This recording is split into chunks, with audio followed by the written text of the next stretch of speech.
Thank you so much, Katie. Wow, I didn't know that's coming. My husband is actually here. Fun fact, people asked us what Justice Ginsburg was going to wear to our wedding, and my husband said, as long as it's not the dissent color. She did not dissent. However, there are some really important voices of dissent here on stage, and I'm really, really honored to get a chance to be in conversation with them. I want to thank Katie for that beautiful introduction. I want to thank the Aspen Institute for making space for conversations, even when they're difficult, even when they implicate people that we love or institutions that we care about. These are the important conversations we need to be having, even when they hit really close to home.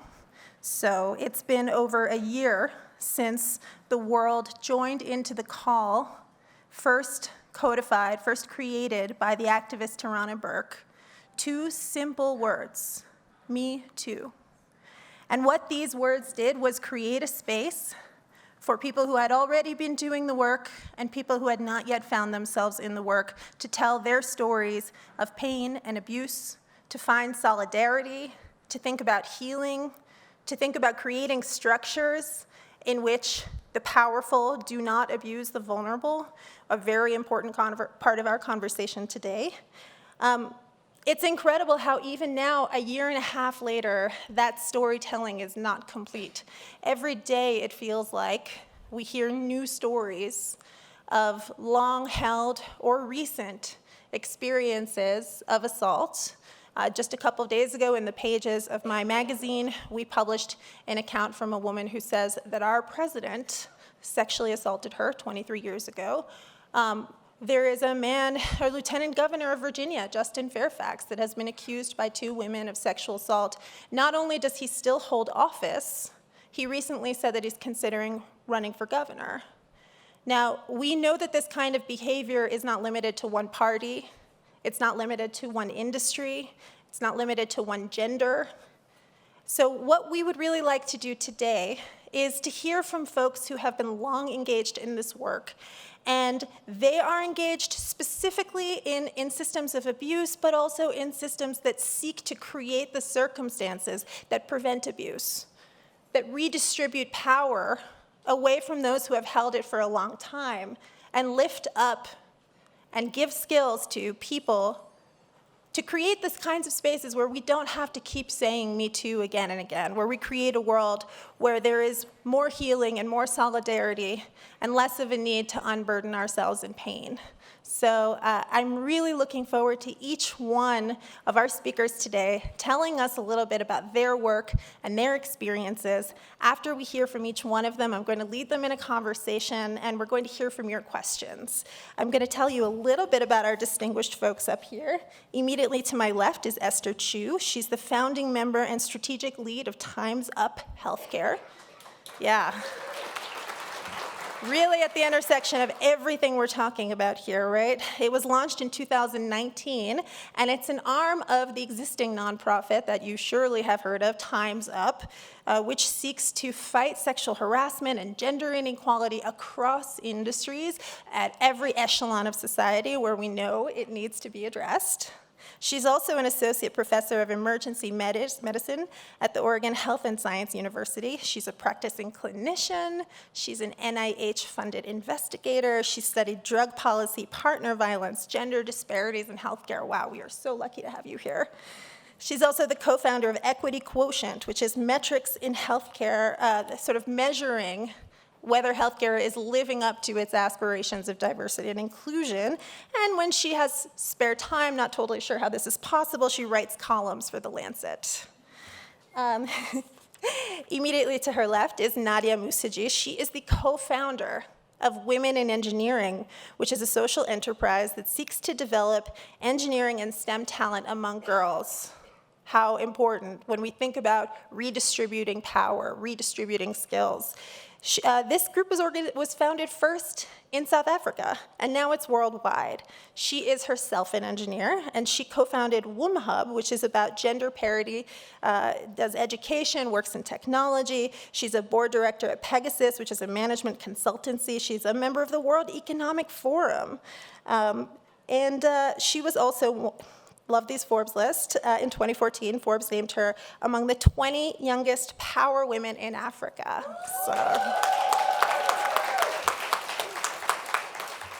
To her left is Katie Hood. She's the CEO of the One Love Foundation, and that educates young people on healthy and unhealthy relationships. This is a foundation that was founded in honor of Yeardley Love, who was tragically murdered by her former boyfriend while she was a student at the University of Virginia.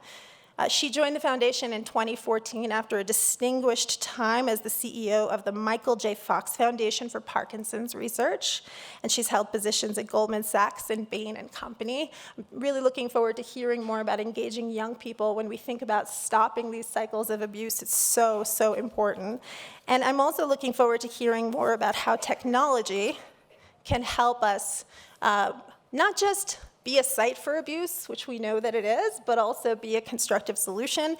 That's why I'm really excited that Jess Ladd is also on stage. She's the founder and CEO of Callisto, which is a nonprofit that uses technology to combat sexual assault, to support survivors, and to advance justice. So think things like an online sexual assault reporting system.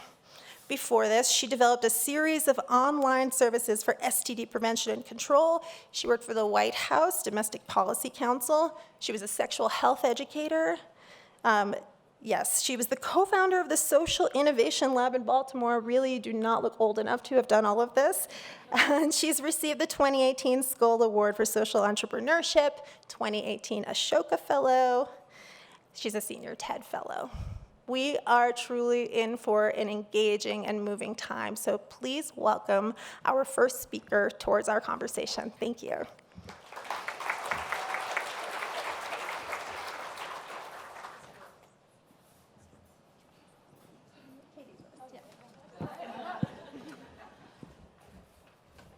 So thank you for that introduction, and I'm so glad to be with these women on this panel, but also in this room and at this amazing conference. It's my first time here, and I said to someone earlier, I really feel like an authentic, the common thread is people wanting to help people, and I love that. There's not enough of that in the world.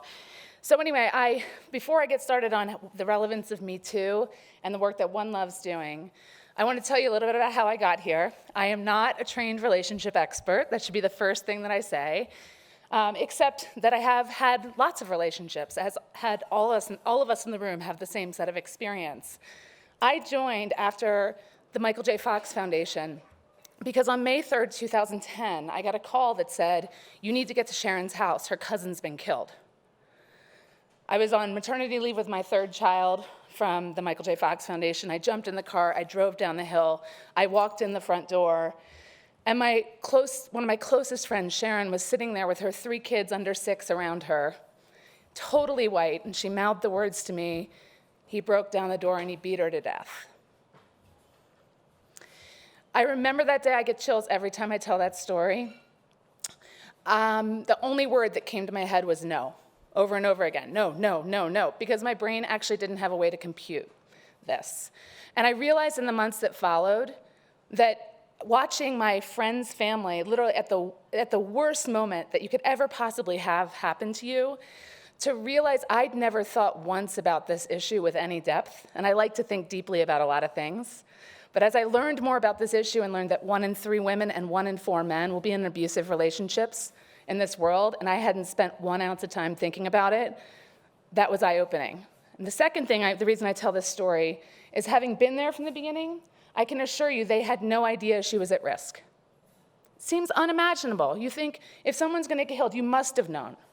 There must have been signs. Well, the truth is there were signs. Nobody understood what they were. Because we don't teach our kids about the signs of unhealthy relationships and abuse. So a whole front line of friends, a whole front line of family members used words like drama and crazy and too much drinking. And they didn't use the word abuse. And if they'd used the word abuse, they would have been connected to the resources they needed to save her life. So her family, at first, Joe Biden called them to offer his condolences, and they were like, she's not a domestic violence victim. Yeardley was strong. She was a Division I athlete. She had lots of friends. But over time, as they realized that all the signs were there, and if a domestic violence expert had been dropped into the middle of it, they would have known exactly what to do. They realized that they were on a mission to change this for other families. And so I remember sitting with Sharon Love, Yardley's mom, when she looked at me and said, why can't we do for this issue what Mothers Against Drunk Driving did for that issue? Why can't we shift the stigma from the abused to the abuser and teach bystanders to take away the keys? And that is the orienting vision for our organization. They thought a lot about how kids wanted to learn, and to that end, our medium is film. We create fictional films and content that surprises kids. They actually enjoy participating in it. It's not a lecture. It's not a PowerPoint presentation, it's films, and then we gather them in circles to talk about what they've seen. And I wanted to bring 2 short pieces of content to show you today to give you a sense for what our approach is like. So if you could play the first video, please. Because I love you. Because I love you. Because I love you. Because I love you. This number, delete. You were walking with Mark? You should know how dumb that makes me look. I don't care if she's your lab partner. Why do you have texts from him? Because I love you. This Jason number? Delete. And Ben? Delete. Because I love you, I should smash your phone. You got lucky. Because I love you. That's not love.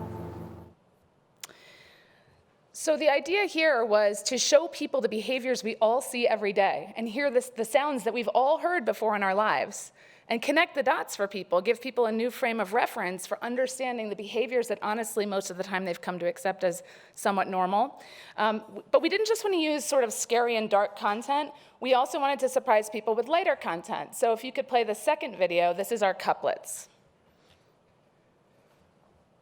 Want to hang out later? Me and my boyfriend always have Monday fun day. Aw.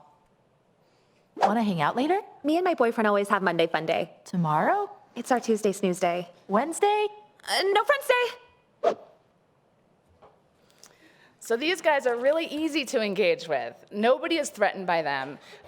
Young boys and girls love them. This is our middle school curriculum now, and kids all over the country and now the world are starting to use this. And the idea is not that it's one and done. What we want is for them to continue to engage with our content, to continue to talk to each other, and to normalize a conversation that, quite frankly, I would bet nobody in this room really knows how to have around relationship health. So since we started this work, we've educated over 700,000 kids in person with our content and our workshops, and another 100 million have engaged online. We are super focused on scale. We don't think this is the only answer, but we think of this as a first aid kit that we can give to everybody. The films are on, anyone, anywhere can download them. The discussion guides are designed to teach non-experts to lead conversations about these issues. And what we're finding is that it's working. Boys and girls are engaged. Turns out everybody wants to learn how to help their friends or themselves avoid unhealthy, and they also want to learn how to build healthy. Kids also really like the fact that they have immediate skills to use in their own lives, but they're also plugged into something bigger that has a vision of changing the world. And I would say, you know, the Me Too movement was interesting for us because I think it's one of the most important movements that has happened, and I think we'll look back and see that it was round one of hopefully it's shorter, but maybe 25 years to real substantive change. We're dealing with issues that are deeply entrenched. It's not gonna happen overnight. But these are issues that have thrived in the dark when no one is talking about them.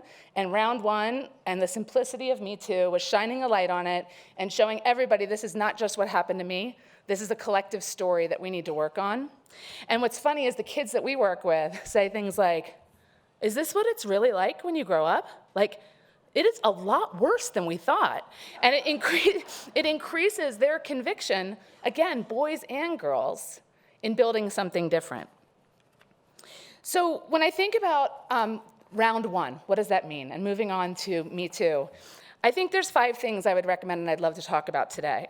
I do think we have to move away from banishment.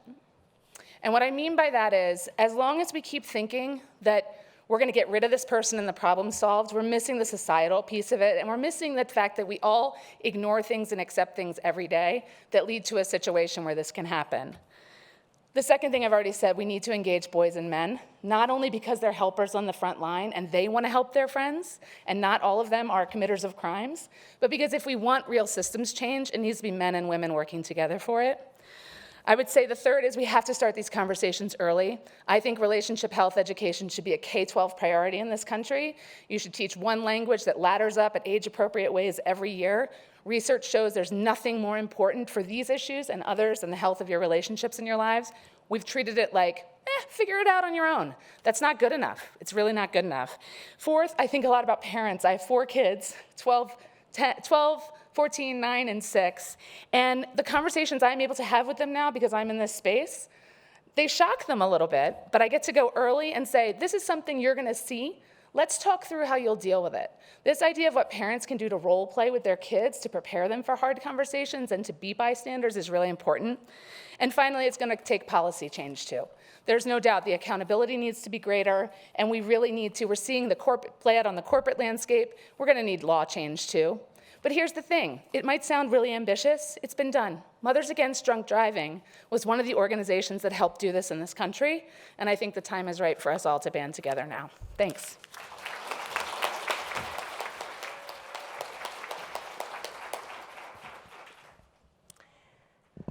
Good afternoon.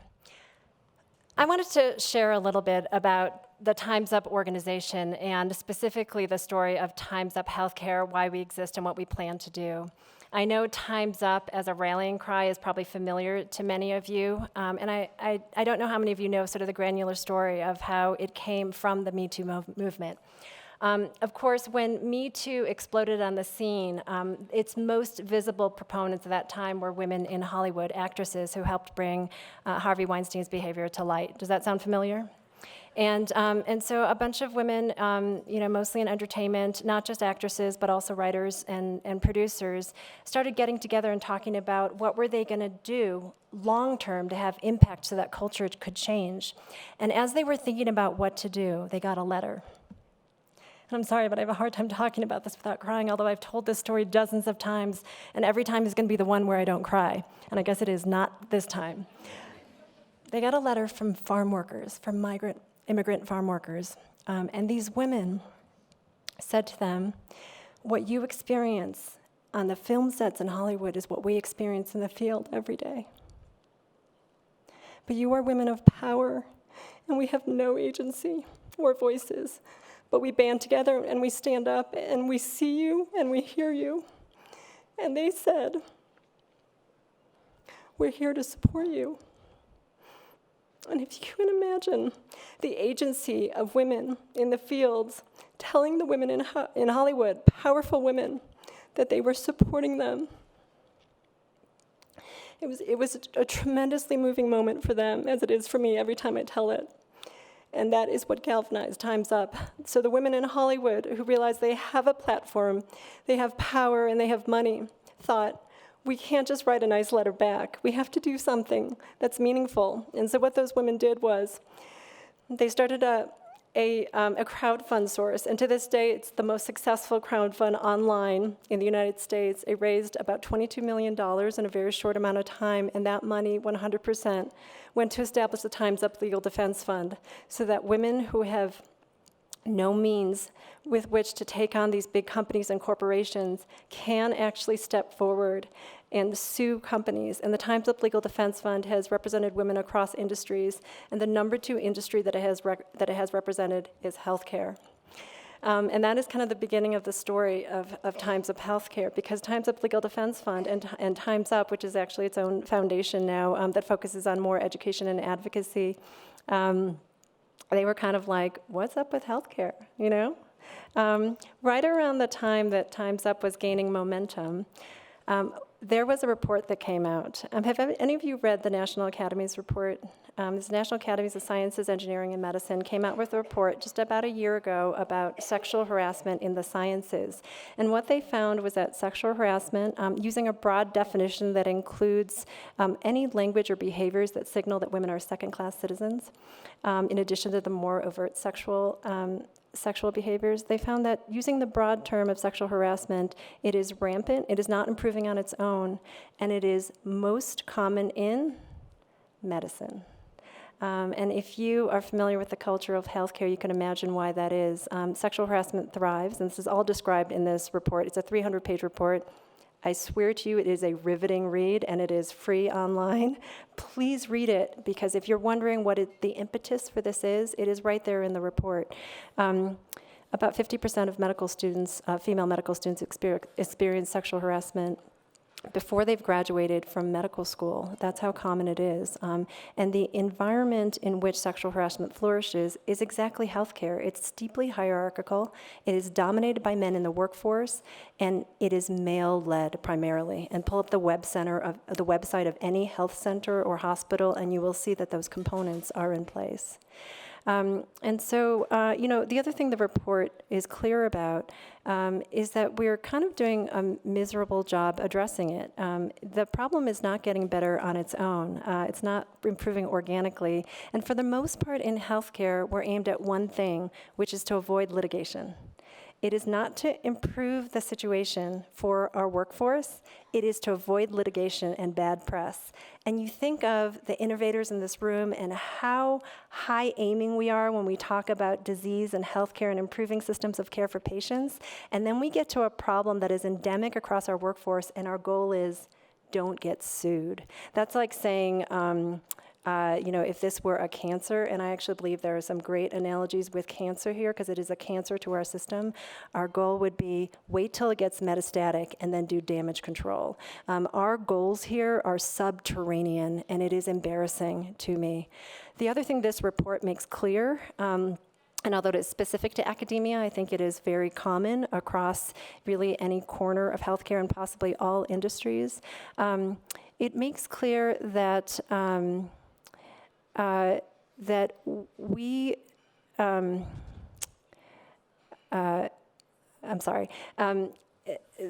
we do not apply any sort of systematic approach to this. You know what I mean? So think of anything else that we address in healthcare.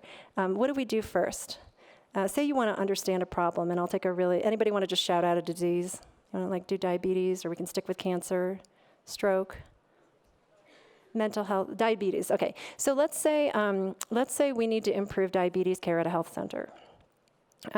What's the first thing that you would do? I would say I want all our patients with diabetes to have very well-controlled targets. So let's aim for a hemoglobin A1C of under 6 over the next year, like modest. We would probably want some baseline data, right? And then we'd want to incorporate some interventions, and then we'd want to know, how are we doing, right? So when it comes to sexual harassment and other forms of discrimination, we don't measure anything except really downstream. So most organizations will know the number of complaints and the number of lawsuits, and then how many settlements there were, how much they paid out. Those are our metrics. Do you want better metrics? I think almost anything you're addressing, you want metrics, and you want them to be as upstream as it is as possible. And I think the way that we innovate around sexual harassment and other forms of discrimination is to not innovate and to not put our usual problem-solving minds on it. So what is the downstream effect? So another thing from the report, we clearly lose productivity and we lose valuable portions of our workforce. So the known established outcomes for sexual harassment and other forms of discrimination are that people get discouraged at work, they check out, they have mental and physical health sequelae, and they will step out of leadership positions and actually step out of the field. And if you have ever spoken to women in healthcare who have experienced Me Too, and actually men too, you will find that that is their narrative. They do not find joy at work. They have a hard time being productive. It is also clear that it's not just the targets of harassment, it's actually their entire workforce. So if you've been on a team where somebody has been targeted for harassment, you've been in a department where harassment is rampant, or even you've been at an entire institution where harassment is rampant, you know you're not working at the top of your game. And that organization is not going to be as successful as it would otherwise like to be. So what I would like for all of us, everybody sort of talks about, well, how can I help? And there are a lot of individual day-by-day things that we can do. But I think one of the things is we have to stop talking about this like this is a woman's problem, or even like this is a target of harassment problem. This is bad for targets of harassment. It is bad in aggregate for women, but we need to talk about this for what it is, which is it is bad for the whole healthcare system, its ability to work at the top of its capacity. And if we are not working at the top of its capacity, who does it hurt?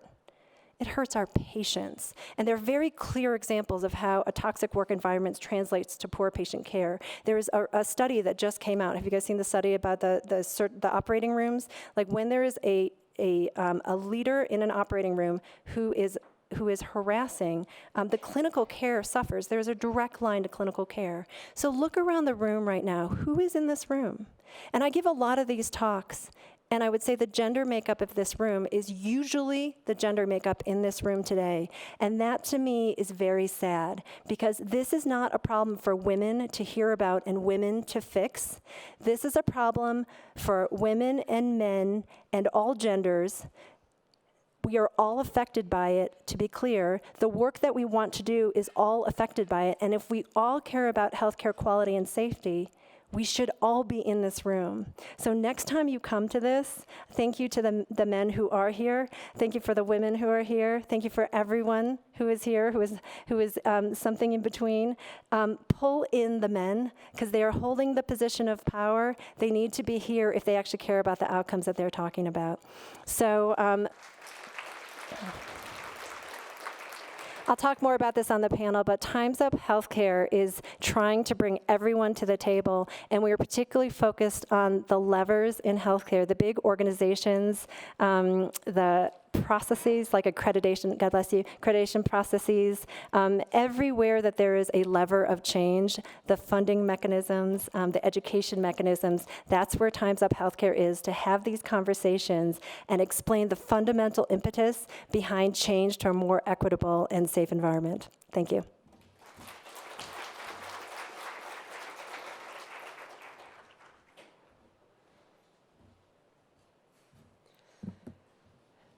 So this is like a tough session. I just want to acknowledge that, and I'm about to get into talking about rape, so I'm about to make it even tougher. So I want to start out with like a couple uppers. The first is that sexual assault survivors are the strongest people I know. And I think that's sometimes shown as a like unfortunate character development plot device in Game of Thrones, etc. But actually the people who are trying to solve this problem are some of the most resilient human beings on the planet. And so I have a lot of hope when it comes to addressing Me Too. I have a lot of hope that now that we are feeling less alone and that we're finding each other and that we're able to talk about what happened to us, that we don't quit. And second, I just want to point out that like, as depressing as sexual assault and relationship violence, all this is, I think it's often so hard because the other side's so great, because sexuality is such a wonderful part of our lives and can be. And healthy relationships feed us, and intimacy is fantastic. And so as much as this is hard, it's the shadow side of something that feeds us. And that's beautiful, and it's not worth forgetting that exists out there too.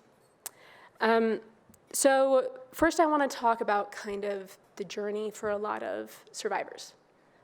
There's no one way that people who have experienced sexual assault handle it afterwards, but there is sort of some common patterns that I want to talk about.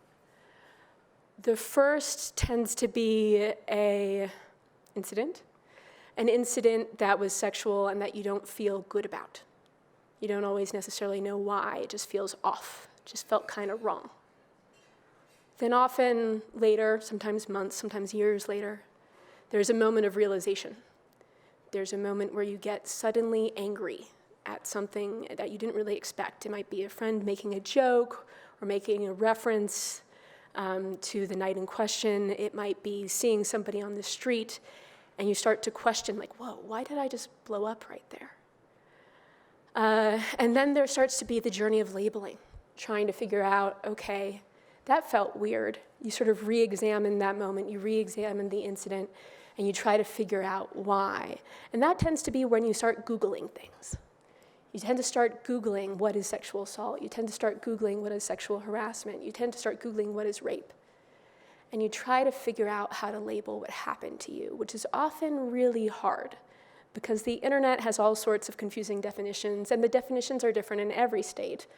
And it's different in every workplace, it's different in every school. And so trying to label what happened to you is often extremely challenging. But let's say you do come to terms with and you see a label that you feel like, yes, that's me. Then you often have to go through the journey of what do you want to do about it? Because if you were sexually assaulted, that means the person who did it to you is a sexual assailant. And that can be really challenging when 85% of survivors know the person who did this to them. It's often a friend. It's often somebody they loved or somebody they trusted. It's sometimes a family member. It's often someone they dated. And so realizing that somebody who you trusted and knew would do that to you, to take on that label not only for yourself as a survivor, but for them as an assailant, is really hard because it causes you to question who can you trust.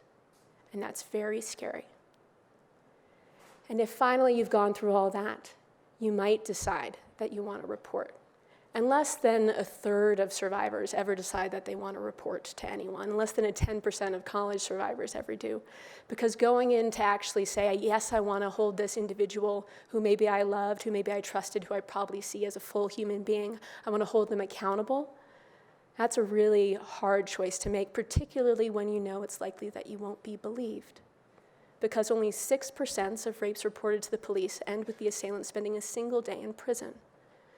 So the math just doesn't work out for a lot of survivors. And coming forward and speaking out is often an act of activism. It's an act of martyrdom. It's an act of saying, I want to take on this risk to myself, knowing that my chances are low because I want to pave the way for somebody else. And the number one reason why survivors will go through that is to protect other people. It is one of the main motivators that gets us to speak out. It's to know that this might happen to somebody else, and maybe it already has, because 90% of sexual assaults are committed by repeat offenders, who on average commit assault 6 times, and that's just before they graduate college. So for a survivor, this worry about somebody might have done it before, might do it again, it's often a very rational worry. It is often true. But that doesn't mean that coming forward you will be believed, because often you don't have any evidence. Often it's just your word against somebody else's. And in many cases, our sort of structure of justice requires a much higher evidentiary threshold for that. And there's not a lot of other options for survivors. So the end story is that 99% of sexual assailants get away with it. And they get away with it again and again and again. And I know about this journey because I've talked to hundreds of sexual assault survivors, and I know about this journey because I went through it myself. And I ended up finding the act of reporting to be more traumatic than the original assault. And going into an institution that I thought was supposed to be there to protect me, and being told by the police that there are 2 sides to every story, and being handed a brochure on couples counseling, that broke me in a way that the assault didn't. And this act that was supposed to be about me reclaiming my sense of agency and control instead took it away all over again. So 4 years ago, my team and I launched a website designed to help people who are going through this experience, and it's called Callisto. And it's designed to help them in a few ways. One, it gives them really clear definitions of sexual assault and misconduct as applied to their local communities. We've been partnering with college campuses for the last 4 years. It helps them understand those labels so they can figure out, how do I label my own experience, at least based on the criminal or the civil definitions that are available to me. 2, it helps them understand their different reporting options. So if you do want to come forward, what process to expect, so that if you come in, you're not blindsided by what that process is. It's more likely that you'll feel empowered by an experience if it happens the way that you think it will, versus often having to go into with no understanding of what you're getting yourself into. At least now you can choose exactly what is that process that you're opting into. 3, it allows them to create a time-stamped record of what happened to them, based off of something called the forensic experiential trauma interview. And this is really important to help survivors not only process what happened to them closer to the time of the incident, but also preserve evidence when they're still deciding what to do. They're still deciding how to label their experience. They're still deciding if they ever want to come forward, being able to have that time-stamped record to rely on later. 3, I'm at 4 now. What number am I on? 4, it allows them to directly report electronically, which can be far less intimidating than coming in person to the school or to the police or HR. And 5, it detects serial assailants. So survivors can come on, they can put in the name and a series of unique identifiers like cell phone number, LinkedIn URL, Facebook URL, Instagram handle, etc., of their assailant. And it's just held in escrow And if nobody else names the same perpetrator, nothing happens. But if somebody else does, then the survivor is notified that they're not the only one. They're put in touch with an attorney, a legal options counselor that we pay for, whose job is to, under attorney-client privilege, help them understand their different options for holding their perpetrator accountable or changing their behavior and protecting their community. And those attorneys then help connect victims of the same perpetrator together so that they can take coordinated and informed action. And sometimes that action might be just confronting their assailant and saying, never do this again, and we'll know it if you do. Sometimes that action might be going to the press. Sometimes that might be going to the police. But if they know that they're not alone, things start to change. It starts to change how you label your own experience. It starts to change your motivation to report. It starts to mean that if you come forward, you're more likely to be believed. And so knowing that you're not the only one is so essential for so many survivors. We launched this 4 years ago on college campuses, and we learned that survivors who visit Callisto websites are 6 times more likely to report. They report 3 times faster. They're 3 times more likely to seek out emotional or medical care. And we've learned that 15% of survivors that have entered into our matching escrow have learned that there's another victim of their same perpetrator. And they're able to go to the same institution at the same time. Now, this is not going to solve sexual assault. It is not going to solve it holistically or completely, but it is a first step. Because first, I think we need to figure out how do we support survivors in all of this, and that if we don't support survivors, we're never going to be able to actually address this problem. And second, I think we need to realize that interrupting the behavior of serial offenders is perhaps the most efficient way to solve this problem.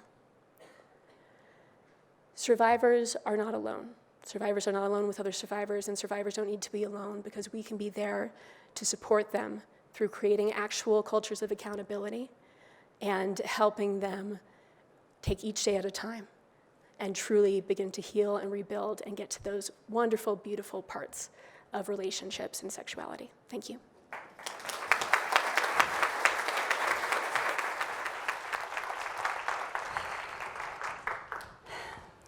Hi, I'm a little bit vertically challenged, so I'm going to stand in front of the podium so that you can see me this afternoon. So I've got this crazy theory that I've been working on, and it's called the 20% tipping point. And what that is that when I looked at the Me Too movement that started in Hollywood, it happened when about 20% of the filmmakers were female. That meant that women felt a little bit safer. They felt like that they would be heard and believed, and that what we call sometimes in corporate environment career-limiting moves wouldn't be so bad because they would have other options of people to give them choices within their careers. And when it spilled over into Silicon Valley and the tech industry, it also happened that the tech industry was reaching the 20% women within the tech and engineering sectors. And women started talking about the challenges that we face when we go and raise venture capital. And that venture capitalists were not just looking for a piece of the action in your company, but they were looking for the piece of your action. And I spent my entire life trying to get more women and girls into the engineering and technology industry, starting in South Africa across 19 countries right now, including in the US. And we were so proud of the work that we were doing. We launched a program to empower 1 million girls through STEM education at the UN. And as we were running programs, we ran programs at primary school, high school, university, and industry. The more we were talking to women in industry, they were talking about how they were exiting. And they were exiting because they didn't know what to do about sexual harassment in the workplace. And I ran an accelerator for female founders in Africa. We had 25 female founders from different countries on the continent. Not a single one of them out of 175 applicants for 25 slots had venture capital funding. And I thought, well, this is strange, especially when everybody says Africa is the last frontier. We need to invest in Africa. We need to create female founders. And there's so much money going into Africa. And when I started to unpack that, some of the founders said, the reason it's great that you're running Accelerator programs for us. We need business advice, we need business development support, we need great mentors. But actually, can you tell me how to deal with sexual harassment? Can you tell me how to deal with the fact that a VC wants to meet me at night in his hotel room? And then I started to think about my own personal Me Too stories, my own personal stories of sexual harassment in the workplace. And I thought about how much money I'm spending and how much time I'm spending empowering women around the world to to thrive in male-dominated sectors. And I came to the conclusion that it wasn't us. The real problem was actually a problem around privilege. And the real problem around privilege was around male privilege. And in many countries, including my own and in this country, the problem was white male privilege. And the reason being is that we have this notion that white men have unlimited potential for greatness. They can go on to do anything. And so as I sat in my living room in South Africa and I watched the Kavanaugh case unfold, and they spoke about how the accusers, because the victims are the accusers, how they were believable. We like them, they're believable. The CNN anchor said, no, they're really believable. No, they're great, they are believable. We believe their story, right? Because they're blonde and they're pretty and they look like the girl next door, and we believe them.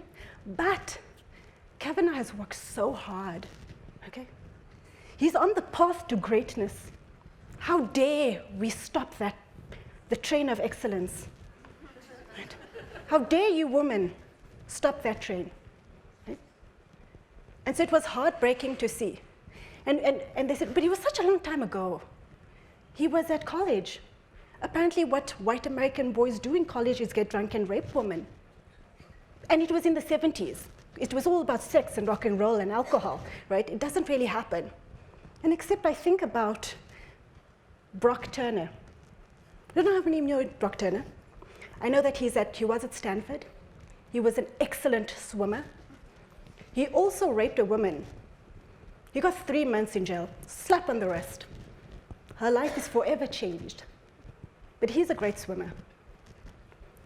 We cannot derail his life for an indiscretion. He's going on to greatness. He's probably going to go and work at Goldman Sachs, be an investment banker, change the world. We can't stop that train. And then I think about, in my own country, we have the most liberal constitution in the world. We have some of the best anti-discrimination laws ever written, the best policymakers. We have Nelson Mandela. Well, we had Nelson Mandela. We just don't have him anymore. We have the legacy of Nelson Mandela. Except in my country, every 26 seconds, a woman is raped. So by the end of this session, 160 women would have been raped in my country. And last year, November, a little girl, 5 years old, went to the bathroom in a restaurant in South Africa. And an 18-year-old boy followed her. And he sexually assaulted her. Except she was a little black girl, and he was a white boy. And people said, why are we making this such a big deal? Right? Women get raped in South Africa all the time. Why is this on the cover? We are all racist for calling out this poor white boy, right? He's not okay. Mentally he's not okay. He's mentally not okay, because he raped a black girl. I mean, honestly, he could do so much better. Right? And then I move over across to New Zealand, where just this year, a gunman filming himself walked into a mosque. And it affects me because I'm not really emotional, but when I think about mercilessly killing women and children and men who are praying on a Friday. And he lives to tell his story, right? And he pleads not guilty in court after telling the world that he's going to go and shoot up a mosque. Right? And we give him the airtime. And you know how we give him the airtime? The newspaper shows a picture of a beautiful baby boy, blonde curly hair, blue eyes. And they go, how in the world did this beautiful child go on to shoot up a mosque? And you see, when you move into countries where your privilege is starting to be taken away, and we're moving to more equitable society, when your privilege is gone, it feels a little bit like discrimination, because you're always used to being on top. So when you're no longer on top, right, it now feels like, well, the world is quite unfair towards me. Right? And so we must tell his story. Just like every gunman in the US who goes and shoots up a synagogue or a movie theater, they always save them. And we always get to hear their story, right? Unfortunately, a black man in this country doesn't have that privilege. He's just walking around in a hoodie and he gets shot. We don't hear the backstory. Right? And so I've been thinking a lot about this challenge. And I thought, how is it that we can actually talk about privilege and how we can change the conversation entirely? Because I've been working on empowerment a really long time. I'm tired of empowerment. I want to talk about how men can actually start to be part of the conversation to change the privilege dynamics in society. And so I was at World Economic Forum in Davos a few years ago. It was freezing cold, and I get invited to this beautiful breakfast, and it's called When Women Thrive. And I said, yeah, I want to know about how women thriving around the world. And so I go, freezing cold, and I get there and there's no breakfast. So I'm just like false advertising. And I'm super hungry, and I sit down in the session, and there's a panel, or should I call it a manel of 4 white men, talking about how women are thriving around the world. Because, of course, we really need the Western-centric, Caucasian, male perspective of what women are doing in the world, because otherwise we wouldn't know. And we're all polite, and we're all speaking about how we need to, fantastic Airbnb CEO, you're doing a great job, great. And I have the last question, and I'm like, what is going on? Does everybody have weird colored lenses on? Are they not seeing what I'm seeing? And so because I'm vertically challenged, I get up from my seat, I walk to the center aisle, and I put up my hand, and I go, I'm sorry, I just wanted a question. Did any one of you think that this is really weird, that we're talking about women thriving and none of us are women, right? And then I got shut down by the moderator, right? But, and also probably kicked out of Davos. That was the last time I got invited. But when we don't start calling out privilege, it becomes a challenge. It's actually white men's responsibility to do it. And I really love, there are a few guys that are doing it stellar. The cast of the Big Bang Theory, all my nerds in the room, Big Bang Theory, they walked off set, they said, we will not film until our female counterparts get paid the same as our male counterparts. Dr. Strange, all my Marvel nuts in the room, right? He said, I will not be your leading man until my leading lady gets paid the same way, right? When men start to, because they do have the privilege, they can open the doors, right? When they start to open the doors, things change. And so for me, that becomes more important, because I'm really tired of empowering women. I'm now teaching white men in South Africa and around the world, how is it that they can use their privilege to be able to start positive conversations and to create a more privileged and equitable society. Thank you.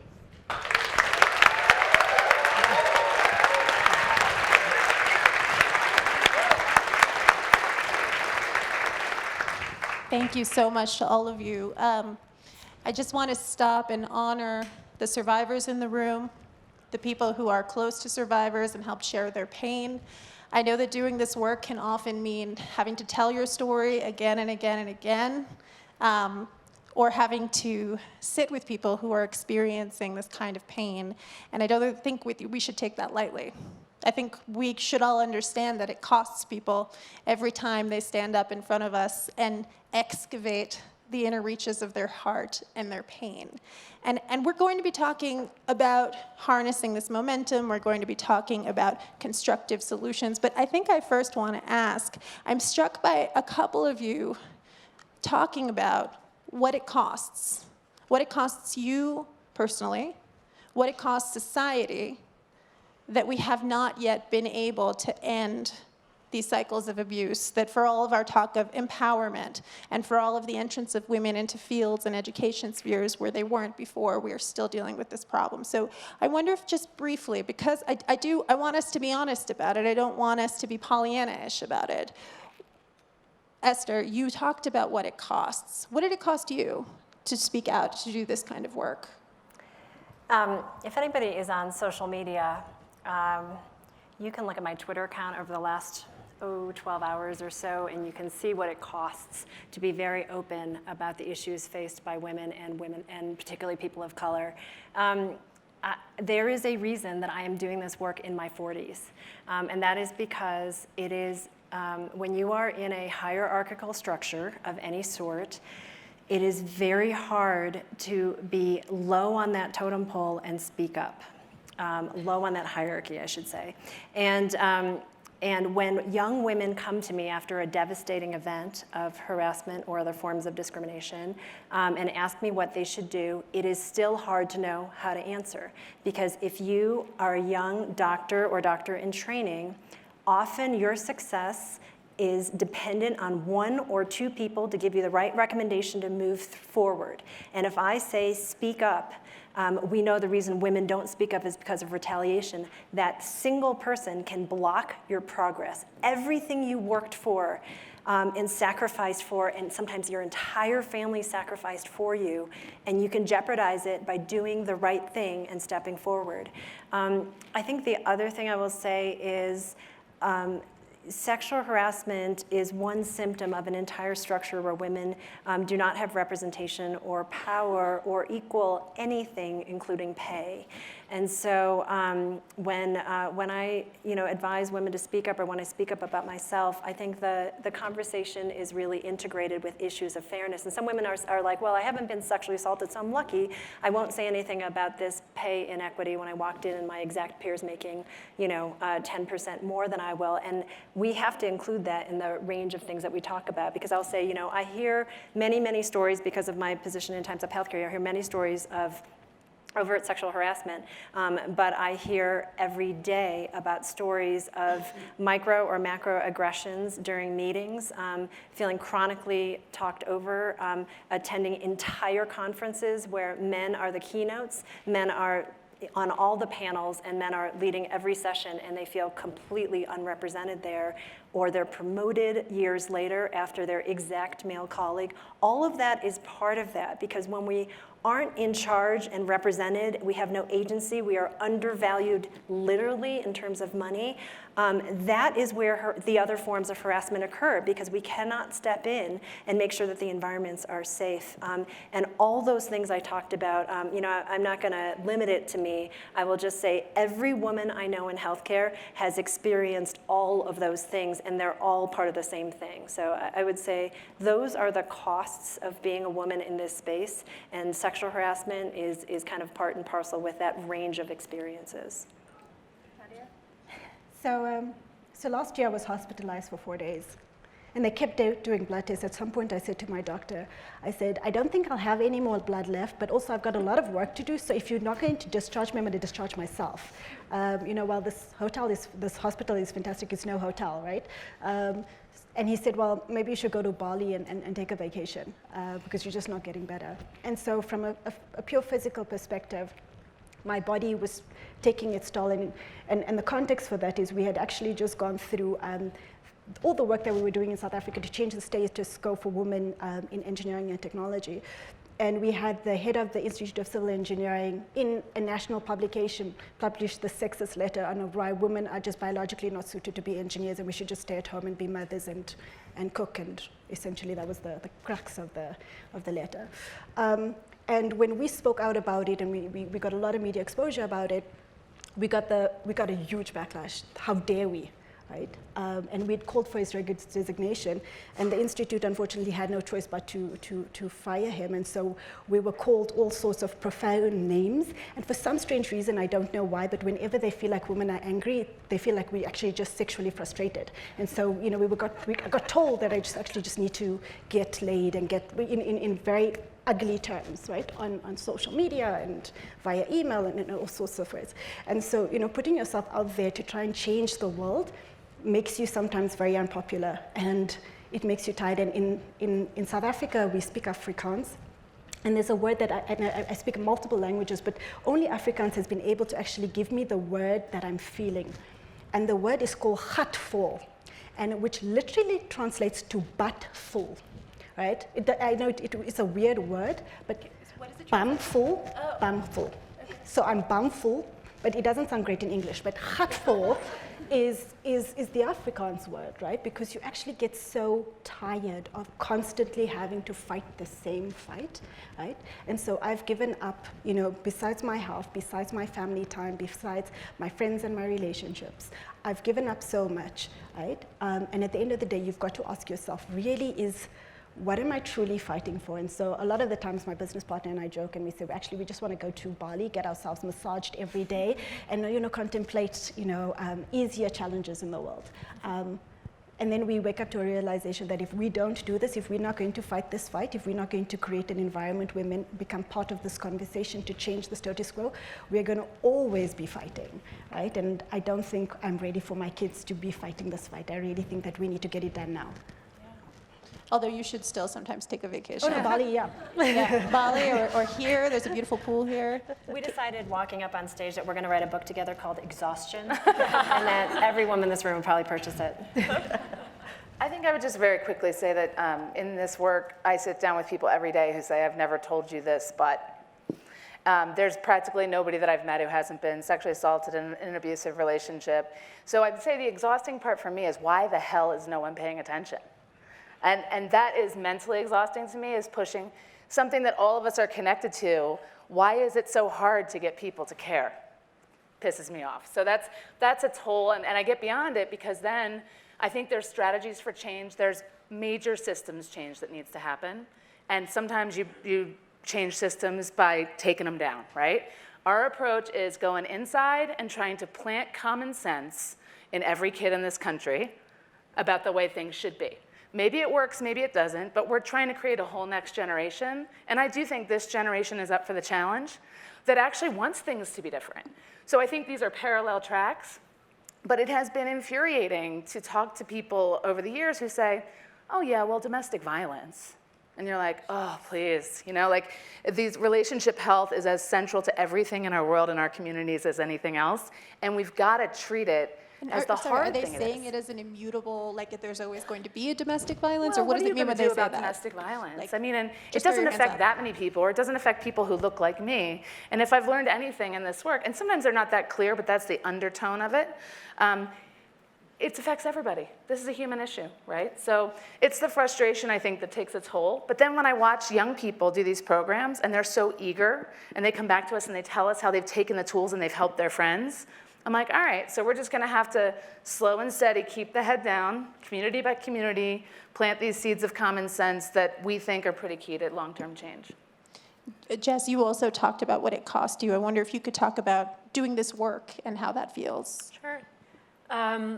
So yeah, I think people disclose to you all the time, and that's people in your personal life who you never knew necessarily had these types of experiences, and that serves for, we talk about women, but a lot of guys in my life too will tell me about their having experienced sexual assault, and often they've never really told anyone that before. So you end up as a counselor to a lot of people in your life, and sometimes you're an Uber driver or like other random people who ask you, what do you do? And you tell the truth, and then you're like, oh, good.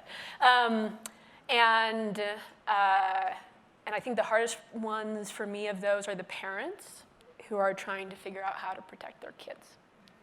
And they ask, like, what do I do to make sure this doesn't happen to my child? And I don't know what to tell you. And like a chastity belt is not the answer. And like telling your child to never drink is not the answer. And so it's like doing this work. It's like advocating for the whole world to change, which sounds big and scary and hard, and is not a satisfying solution for anyone. So I think there's playing that kind of social support role on top of the job is really draining.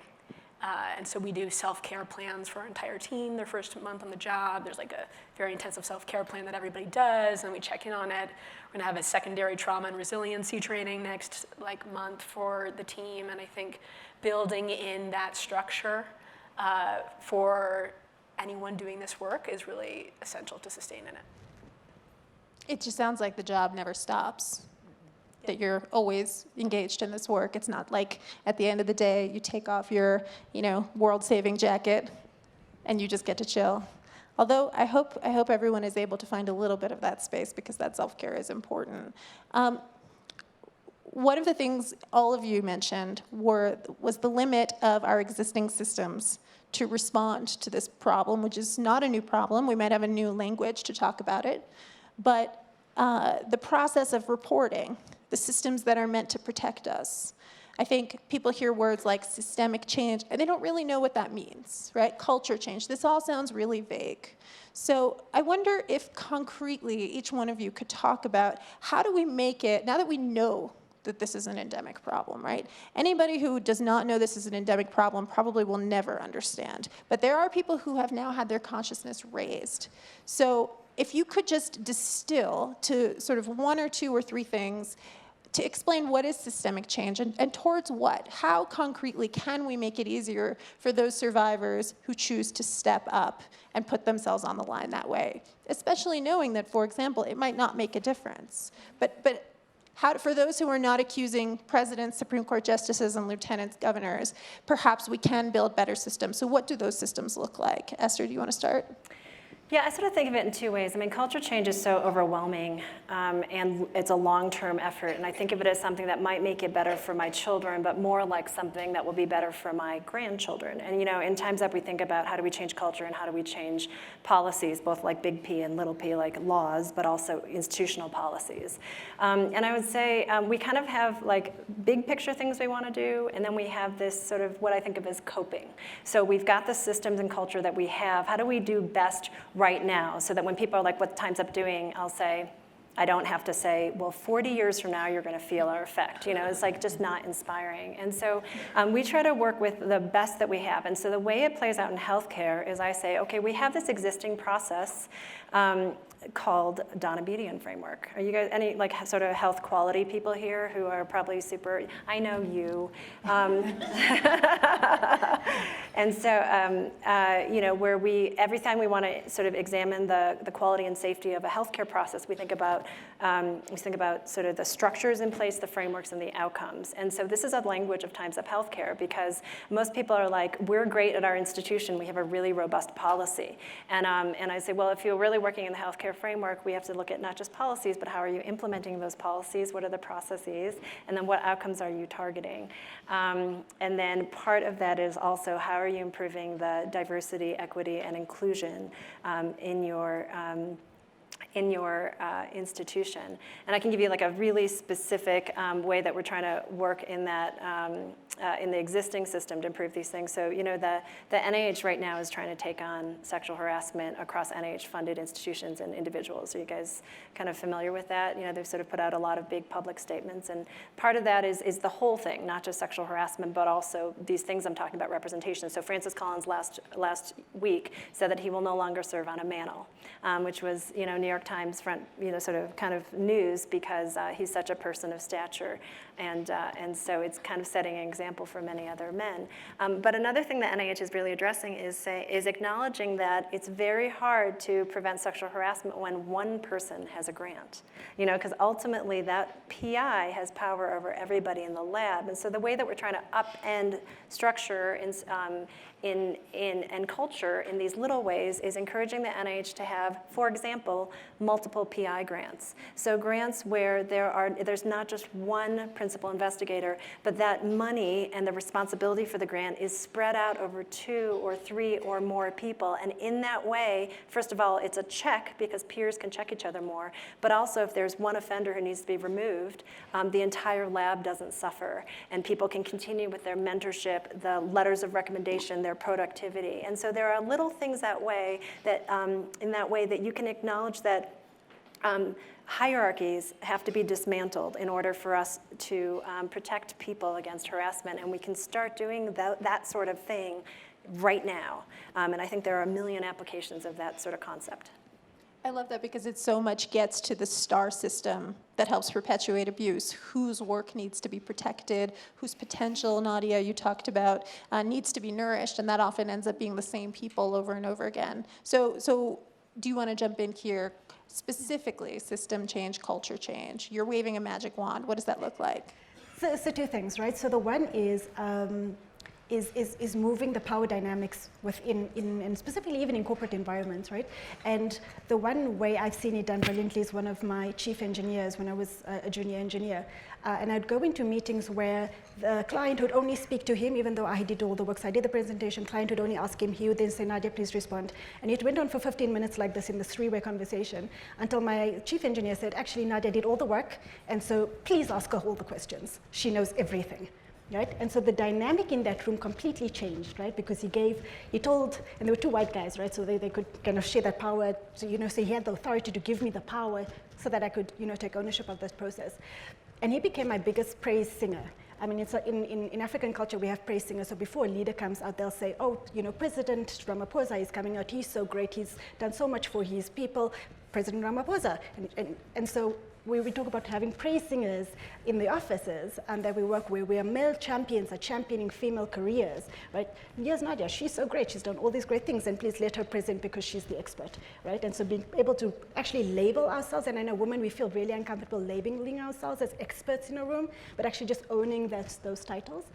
And then the second one is really about how is it that we can actually use privilege to everybody's advantage, right? And I think the conversation about privilege, and I've been really fortunate over the last few months to be actually hosting sessions on having positive conversations around privilege.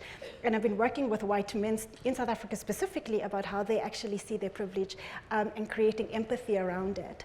And what's been really great is at the end of the training sessions with them, most of the men have said, you know what, I'm completely more empathetic, and I know I can't change the world. I can't maybe change my whole company, but I'm going to change my friend circle so that the language that we use is no longer kind of sexist, racist, biased, and that actually I'm going to go and find some people of color and women to talk to and make friends with, and then help to use my privilege to empower others. And that's really been fantastic.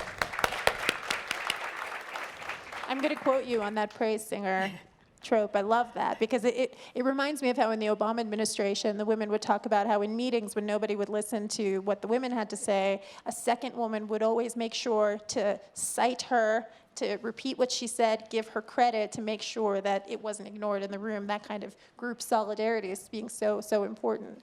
Concrete systemic change in the field of young people. Yeah, if you look at the Mothers Against Drunk Driving model, they had the education and student activism piece, which we're definitely working on. But then when you get to domestic violence, there's a massive problem with restraining orders and how absolutely not helpful they are. And the whole process of reporting is completely disempowering to the victim. And honestly, you have this false idea. How many people I talk to say, but I got a restraining order. And I think, but it doesn't matter. It actually doesn't matter. So we have to look at what a restraining order really is. We also really need to teach our police about emotional abuse. It is the most damaging form of abuse, but somehow if it's emotional, it's not viewed as legitimate. And I think the earliest warning signs when you can get out easily are in the emotional abuse realm before you fall down the rabbit hole of abuse, and we just don't have enough validation of that. And then third, I would say family court.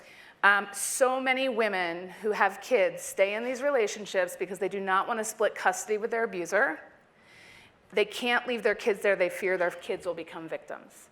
So that's a problem. We need to figure out, and we need to figure out the right way to do this, because fathers have rights too. And by the way, sometimes women can be abusive too. So I'm not just saying it's only women, but the number of people I talk to who are staying in situations where they've been sexually assaulted or are regularly sexually assaulted by their spouse or abused, but they will not leave because they will not risk a 50-50 custody agreement. That's a problem. So I think if we don't create accountability, we are signaling that we don't actually mean what we say when we say we don't like rape. Like if there is no actual path to accountability, if we're not willing to hold perpetrators accountable, then there's not a lot of point for survivors speaking out, and there's not a lot of incentive for the system to change. I think there are three really concrete things that institutions can do that are pretty easy to affect that change. I think one is just transparency. Make it really clear online what your definition of sexual misconduct is, what your code of conduct is, and make it really clear what's your mechanism for reporting and creating enforcement for that. Like make it really crystal clear and then follow your own process that you have made really transparent and easy to understand. I think the second is data. I think that having high quality evaluation surveys, ideally done by a third party, because workplaces know that if their workplace is conducting the survey, like there's no way they're going to tell the truth about all this stuff a lot of the time. So having a third party who's expert at measuring this stuff actually measure how often it's happening. And not only within the workplace, but just to people who work for you or who go to your school, regardless of whether or not it's committed by somebody else who's part of your same institution. And then third, I think, is having somebody you can talk to that doesn't trigger an investigation.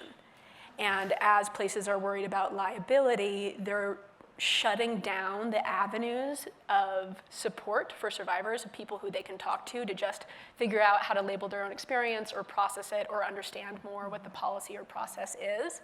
So they're creating more mandated reporters. This happened on college campuses, now it's happening in the workplace, which makes it really challenging for that survivor to figure out what to do next. So if you do adopt a policy, having a third-party ombuds or something, having somebody who that people in your workplace or institution can speak to as they're trying to sort this all out, I think is essential.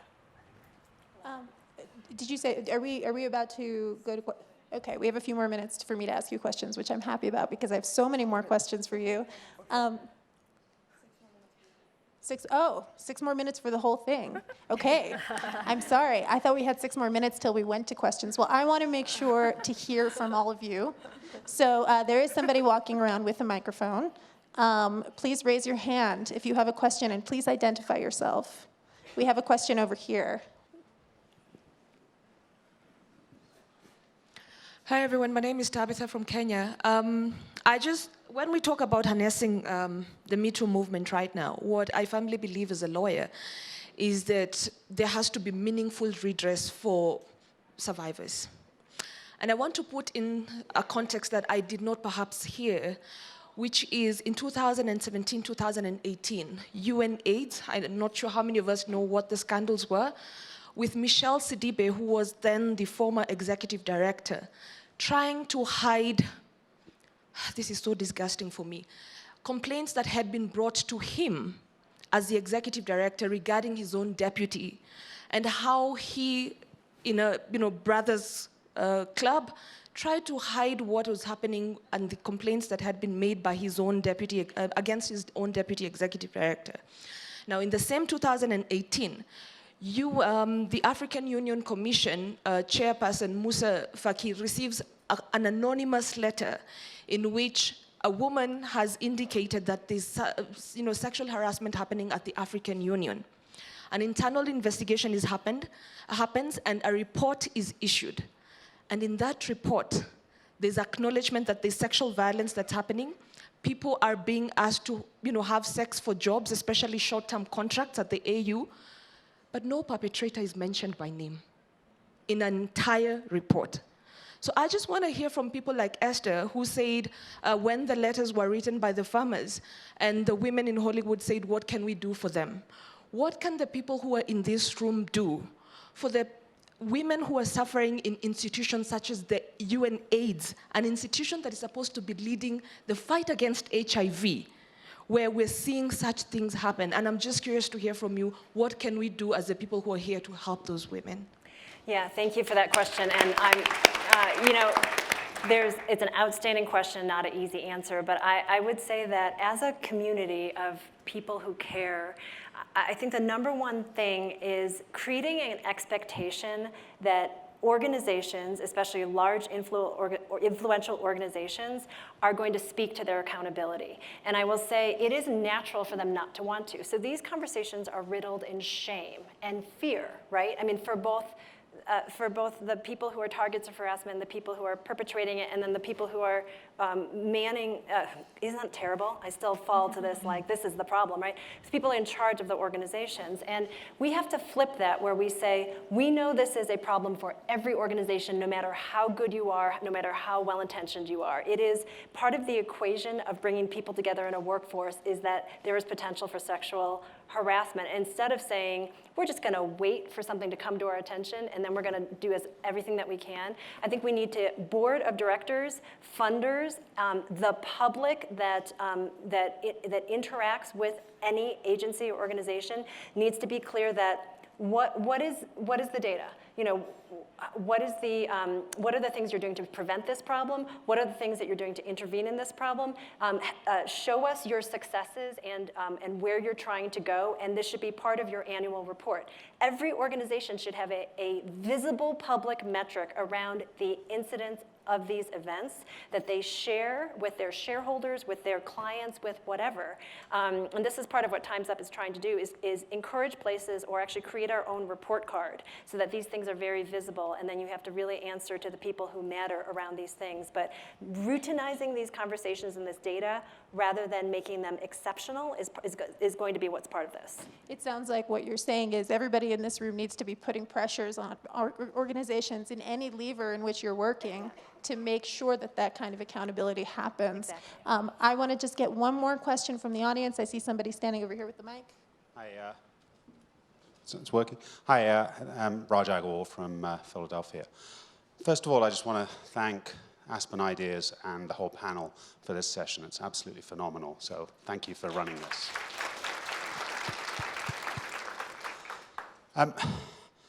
The other comment I want to make, and then a question that I have, is this is an issue for men, for women, for children, for everyone else. This is an issue about gender equity. This is about us all being human. And it's not just a woman issue or a man issue or everything else. It's about a human issue. And on that, Dr. Chu, you made a comment about, the Donomedian framework. And we have guidelines in our clinical worlds for everything, from VTE prophylaxis to antibiotics to everything else. When I'm in situations where there are microaggressions either to my team or from others, or I am the perpetrator myself of a microaggression, what are the guidelines that are there for me to be able to act in the moment rather than going, I wish I did that? Great question. Anyone want to jump in on that? Dr. Chu or anyone else? Katie. I don't think there's specific guidelines in place in most places. I will tell you more and more employers are bringing our same programs that we teach high school and college kids with in to teach their own staff, because part of the first step is actually labeling the behaviors that are not acceptable. And most of the time we don't label them the same way. A taxonomy really matters for knowing and then being able to catch it and say, so I can use a personal example, like because I know my unhealthy behaviors now, I recognize them much faster when I do them, and I can say, I'm really sorry, let me back up. But if you don't have a common language and a common framework, it's really hard. I think that's work to develop that, and I don't think it's rocket science. Here's the good news. And I do think this idea of normalization, 1 in 3 women will be in abusive relationships, 1 in 4 men, 100% of us will be in unhealthy relationships, and 100% of us will do unhealthy things. We should all get used to having this dialogue about that. But the good news is, on the language and the criteria, I don't think that's hard to develop. We just have to scale it, and we have to push it out. And I think if there's anything that we learned, that this is a problem for all of us to solve together. And since we're out of time, I just want to thank our panelists for your courage, for your strength, for your openness, for your vulnerability. I truly appreciate it, and I truly appreciate all of you for joining us today.